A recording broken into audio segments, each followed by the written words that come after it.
International Labour Organization atau Organisasi Buruh Internasional didirikan untuk menampung isu-isu buruh dari berbagai negara. Indonesia, sebagai negara anggota dari ILO, turut andil dalam memperjuangkan hak-hak buruh, khususnya buruh dalam industri fashion melalui program-program ILO.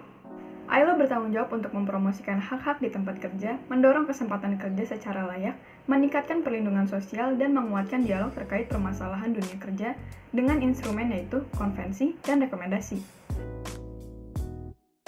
Dalam video ini, kami akan membahas peran ILO dalam menangani pelanggaran hak kerja buruh industri fast fashion di Indonesia dengan menggunakan teori neo-Marxisme untuk menjawab pertanyaan ilmiah, bagaimana peran ILO dalam menangani pelanggaran hak kerja buruh fast fashion di Indonesia. Industri fashion Indonesia merupakan salah satu kontributor tertinggi ekonomi kreatif sebesar 18,01% dengan laju pertumbuhan produk domestik bruto sebesar 4,05%. Sebagai salah satu kontributor tertinggi, maka para pekerja dalam bidang garment atau fashion Indonesia memiliki jumlah yang besar sehingga untuk terjadi kasus pelanggaran hak pekerja khususnya buruh fashion bukanlah hal yang baru.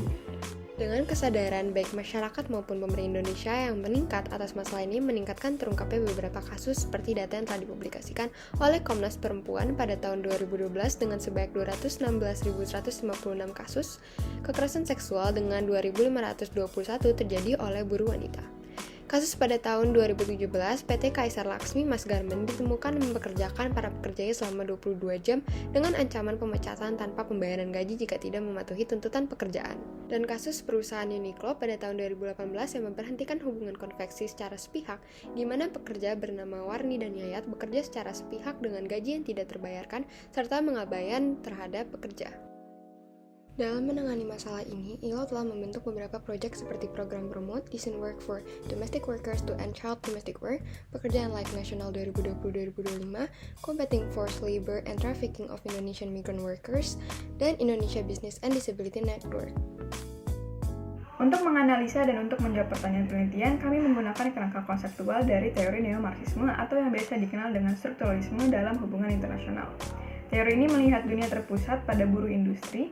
Neo-Marxisme melihat perpindahan tingkat domestik ke tingkat global sebagai tingkat analisis ketika menangani masalah yang berkaitan dengan eksploitasi, dominasi, dan marginalisasi. Sistem dunia terbagi menjadi 3, yaitu core, semi-periferi, dan periferi. Teori neo-Marxisme menjelaskan bahwa negara semi-periferi atau periferi akan dimanfaatkan untuk menjadi tempat produksi. Pada video ini, negara tersebut mengacu pada Indonesia sebagai tempat produksi, serta negara core akan mengatur arus produksi dan menjadi negara importin bahan dasar. Negara core di sini mengacu pada negara asal merek ternama industri fast fashion yang berasal dari negara maju. Pada kasus ini, pemilik model industri fast fashion dari negara maju memiliki banyak keuntungan dengan menggunakan buruh dari Indonesia dengan harga murah. Namun seringkali hak-hak buruh diabaikan. Disinilah peran organisasi buruh internasional memiliki urgensi. Berdasarkan hasil analisis yang telah didapatkan, kami menemukan beberapa solusi yang dapat kami tawarkan untuk menyelesaikan permasalahan ini, yaitu Yayasan NHNL atau New Hope New Life ini akan dibentuk dengan 4 komponen dasar, yaitu edukasi, kampanye, sukarelawan, dan donasi. Edukasi yang diberikan kepada buruh akan dilakukan dengan bekerja sama dengan organisasi buruh lainnya, seperti Federasi Serikat Pekerja Tekstil, Konfederasi Serikat Pekerja Indonesia, dan Federasi Sentra Garmen Kerajinan Tekstil dan Industri dari Konfederasi Serikat Buruh Seluruh Indonesia, dengan tujuan untuk membekali para buruh pengetahuan sebagai bekal untuk advokasi nantinya, serta memberikan peningkatan kapasitas maupun pendidikan alternatif bagi anggota serikat pekerja.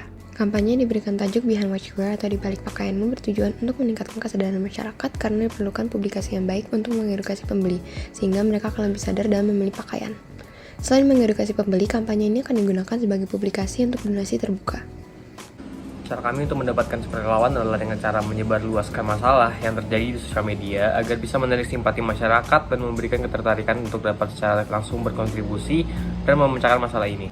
Sama halnya dengan sukarelawan, mulai sosial media serta kerjasama dengan beberapa organisasi sosial yang dapat ikut serta dalam mengangkat derajat buruh untuk mengumpulkan dana agar dapat terlaksananya program-program yang akan dilaksanakan dalam yayasan ini, seperti campaign Behind What You Wear, education untuk buruh, dan lainnya. 2. Merekomendasikan pemerintah Indonesia untuk meratifikasi konvensi ILO sehingga dapat terbentuk dasar hukum yang lebih kuat dan sejalan dengan konvensi ILO. Dan terakhir, membentuk program kerjasama dengan pemerintah maupun organisasi buruh lainnya untuk meningkatkan badan pengawas ketenagakerjaan, terutama di daerah dengan tingkat kasus pelanggaran hak buruh yang tinggi. Melalui Yayasan NHRL, kesepakatan pemerintah Indonesia untuk ratifikasi Konvensi ILO, serta keberhasilan program kerjasama peningkatan badan pengawas ketenagakerjaan ini diharapkan dapat membantu Indonesia dalam mewujudkan kewajibannya sebagai salah satu anggota ILO untuk memberikan lingkungan pekerjaan yang lebih baik, meningkatkan pelindungan hak asasi pekerja, serta meningkatkan kualitas kerja para buruh.